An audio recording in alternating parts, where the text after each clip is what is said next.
नीतीश के जाने का अखिलेश पर असर। बिहार की हलचल से हिली यूपी की राजनीति। यूपी में इंडिया गठबंधन अब कितना मजबूत। कांग्रेस के बाद आरएलडी भी सीट शेयरिंग से खफा। नीतीश कुमार के पाला बदल लेने से बिहार की राजनीति में जबरदस्त हलचल है और इसका असर अब यूपी पर भी होता नजर आ रहा है। पहले तो पड़ोसी राज्य होने और फिर इंडिया गठबंधन की वजह से यूपी की राजनीति भी डोलने लगी है। खास तौर पर विपक्षी खेमा सत्ते में है। खबर है कि कांग्रेस के बाद अब आरएलडी भी सपा से खफा नजर आ रही है। बता दें कि समाजवादी पार्टी और राष्ट्रीय लोकदल ने लोकसभा चुनाव के लिए कुछ दिन पहले ही गठबंधन की घोषणा की थी।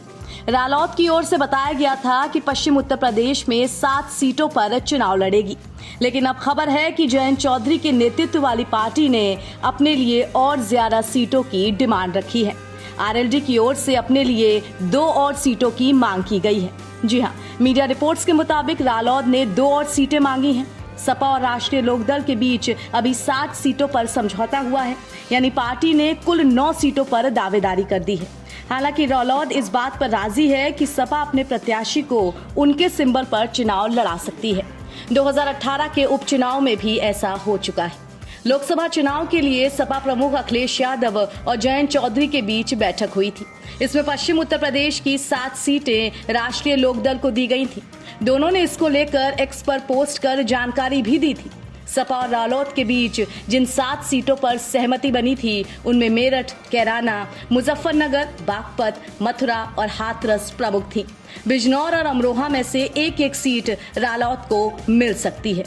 बता दें कि समाजवादी पार्टी अध्यक्ष अखिलेश यादव कांग्रेस को भी 11 सीटें देने का ऐलान कर चुके हैं, लेकिन कांग्रेस इस पर राजी नजर नहीं आ रही है। कांग्रेस की तरफ से प्रतिक्रियाएं आ रही हैं कि उनके कद के हिसाब से ये सीटें कम हैं। वैसे इसमें कोई दो राय नहीं कि नीतीश कुमार इंडिया गठबंधन का बड़ा चेहरा थे। साफ शब्दों में कहें तो प्रधानमंत्री पद के दावेदार थे। अब नीतीश के इंडिया गठबंधन से किनारा कर लेने के बाद विपक्ष के समीकरण काफी उलझ चुके हैं और इसी की एक झलक कांग्रेस, रालोद, सपा के बीच खींचतान में नजर भी आ रही है। अब देखते हैं कि ये सियासी तूफान कब थमता है। एनबीटी ऑनलाइन की रिपोर्ट।